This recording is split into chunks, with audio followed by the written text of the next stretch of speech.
Tivemos o privilégio de estudarmos juntos durante esse trimestre os ensinamentos centrais do Evangelho de João sobre a pessoa de Jesus.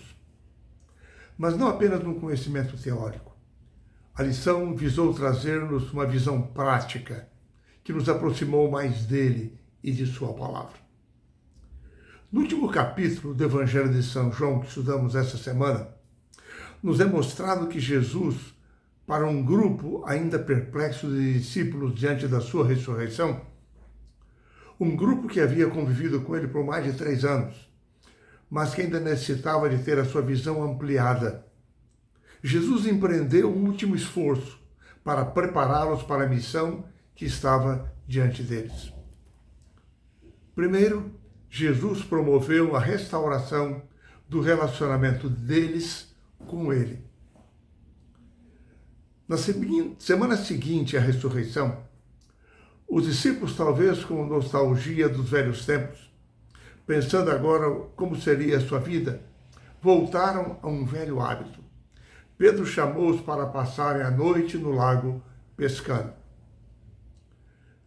Porém, a noite foi vazia, frustrante. Ali sozinhos, no meio do mar da Galileia, nada pescaram. Quando se aproximavam da margem ao amanhecer, eis que se depara com uma figura estranha na praia.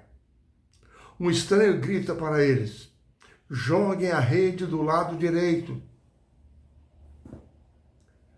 Eles, diante daquela orientação inusitada, jogaram a rede.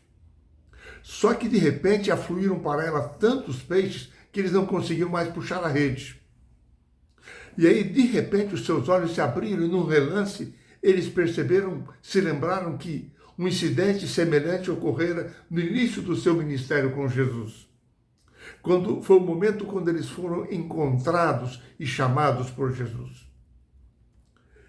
João imediatamente foi o primeiro a reconhecer Jesus na figura daquele estranho. Quando isso aconteceu, Pedro pulou para a água e nadou até a praia. Jesus reuniu aquele atônito grupo de seguidores e comeu com eles peixe assado, pão.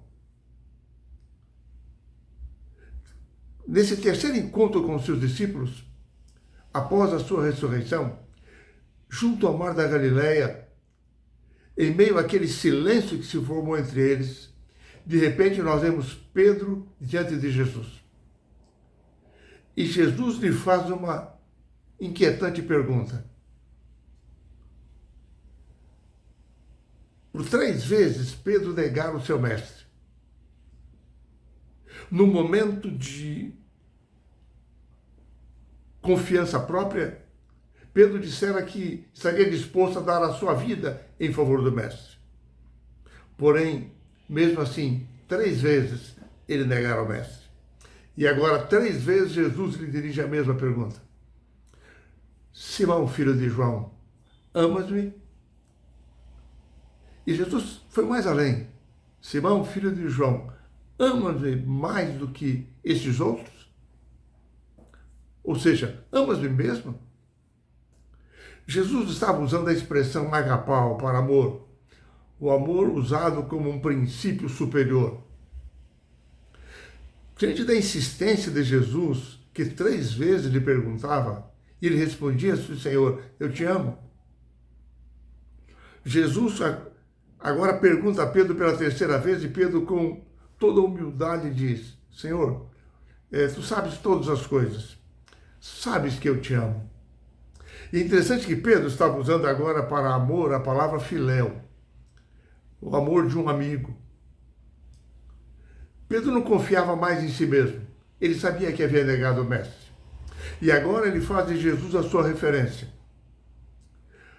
O amor de Jesus não podia ser comparado com o seu amor frágil, defeituoso. Assim, Pedro usou uma palavra inferior para amor, porque era um amor centrado agora na sua humildade para com Jesus, para o grande amor que Jesus havia manifestado para com ele. Pedro já havia chorado com profundo arrependimento. E agora ele se sente restaurado por Jesus. quando ele humildemente se depara com Jesus e se depõe aos seus pés, confessando a sua entrega, o seu amor para com o Mestre. E Jesus agora aceita a humilde ação de Pedro. E Jesus o restaura ao ministério, dizendo-lhe: Pedro, apacenta as minhas ovelhas. Esta cena, diante dos demais discípulos, restaurou a Pedro. Restaurou a Pedro também diante dos demais apóstolos, porque eles o viam agora como traidor. Porém, diante da aceitação de Jesus, diante do reconhecimento de Pedro, Pedro foi restaurado aos olhos dos seus companheiros. E aí vem agora o segundo aspecto da restauração que Jesus promove. A restauração que Jesus promoveu após a sua ressurreição. Ele restaurou também o relacionamento entre os seus discípulos. Antes eles possuíam muitas disputas entre eles. Quem seria o primeiro no reino do Messias? Jesus queria uni-los para que eles pudessem cumprir a sua missão. É interessante que naquele momento em que Jesus estava dialogando com Pedro, Jesus o chamou para caminhar com ele na praia. Só que quando eles começaram a caminhar, Pedro olhou para trás e percebeu que João os estava acompanhando. E agora Pedro virou-se, viu João e perguntou a Jesus: Senhor, e quanto a este? Está tentando nos acompanhar também. Então nós lemos em João, capítulo 21, versos 22 e 23, Jesus dizendo: se eu quero que ele permaneça até que eu venha, que te importa? Quanto a ti, segue-me. Então se tornou corrente entre os irmãos o dito de que aquele discípulo não morreria. Ora, Jesus não dissera que tal discípulo não morreria, mas se eu quero que ele permaneça até que eu venha, que te importa? Jesus agora estava ensinando, ministrando duas lições a Pedro e aos seus discípulos.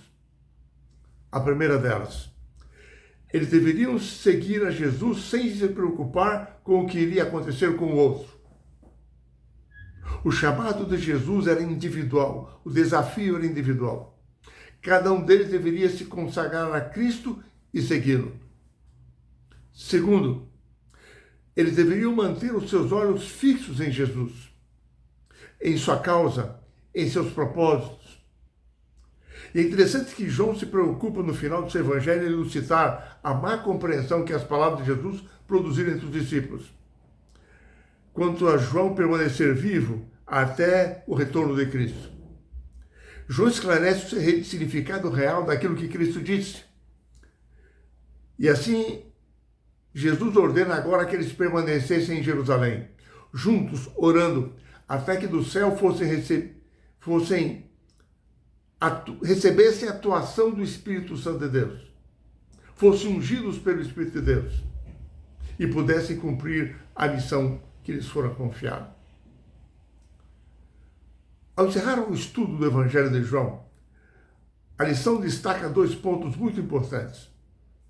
O primeiro deles: a humanidade por si mesma jamais pode alcançar o conhecimento de Deus.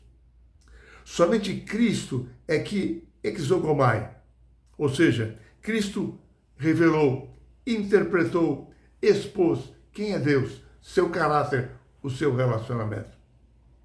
Somente através de Jesus nós podemos conhecer verdadeiramente quem é Deus. E somente o Espírito Santo nos leva a compreendermos a pessoa de Jesus, a pessoa de Deus. Jesus disse no capítulo 12 do Evangelho de João, verso 36, enquanto tendes a luz, crede na luz, para que vos torneis filhos da luz. Agora, é interessante que João destaca um outro ponto muito importante, de que existem, na perspectiva humana e na perspectiva divina, dois caminhos diferentes quanto ao estudo da palavra de Deus e quanto ao conhecimento de Deus. Duas maneiras de estudar, entender e seguir a palavra de Deus. Existe a teologia de cima, a teologia do alto, e a teologia de baixo, a teologia terrena. de crer, adorar e servir a Deus. João explica que na teologia de baixo, na teologia terrena, na perspectiva humana, estuda-se e interpreta as Escrituras, conforme disse Jesus, de acordo com a compreensão cultural, de acordo com os desejos e inclinações humanas. As ideias humanas, falíveis, limitadas, subjetivas, se tornam a autoridade final de interpretação. E as filosofias humanas filtram a mensagem divina, de modo tal que argumentos humanos delimitam a existência, a natureza e a atuação de Deus. Assim, partindo de preconceitos humanos, de uma mente humana falha, a sabedoria humana termina por substituir a sabedoria divina, e filosofias humanas passam a dirigir a vida religiosa. Porém, a lição destaca que na teologia do alto, na teologia divina, de acordo com a perspectiva de Deus, apresentada pelo apóstolo João no seu Evangelho, a perspectiva de Deus é compartilhada conosco por intermédio das Escrituras. A Escritura nos apresenta a cosmovisão de Deus, a história do mundo na visão de Deus. Assim, os ensinos de Cristo se tornam a luz a nos guiar na interpretação das mensagens bíblicas. A Bíblia se torna a sua própria intérprete. E Jesus disse, capítulo 8, verso 31 do Evangelho de João, se vocês permanecerem na minha palavra, são verdadeiramente meus discípulos. Assim, compreender a perspectiva de Deus, por obra da ação do Espírito Santo, requer um exercício de fé, de confiança em Deus e na sua palavra.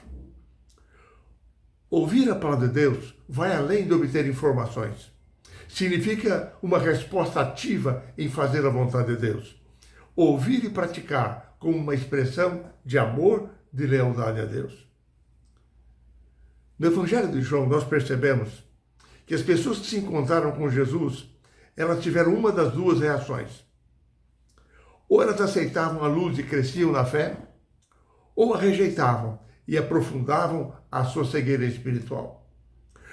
Todos que se encontraram com Jesus tiveram que fazer uma escolha na relação que teriam com a verdade e com a luz de Deus. É por isso que na mensagem de Jesus, no capítulo 15 de João, o próprio Mestre apresenta-nos o segredo do crescimento e da saúde espiritual. O segredo, disse Jesus, é permanecer ligados a Ele. Sempre, cada dia e a todo momento. Enfim, nesse final de ano, se nós não resistirmos à ação do Espírito Santo, nós seremos atraídos para a luz e para a verdade. Por isso, você e eu devemos sujeitar os nossos pontos de vista humanos à vontade de Deus exposta na sua palavra. Necessitamos desapegar-nos do nosso próprio eu como juiz de todas as coisas. E assim Cristo se tornará o nosso mestre e o nosso guia. Se nós reagirmos positivamente às verdades da Escritura, muitas vezes desafiam nossas ideias, nossos estilos de vida, nós teremos uma percepção mais clara de Jesus e de seu reino. Por isso, olhemos para Jesus em nossa vida, apliquemos os seus ensinos para adquirirmos força em nossa vida cristã.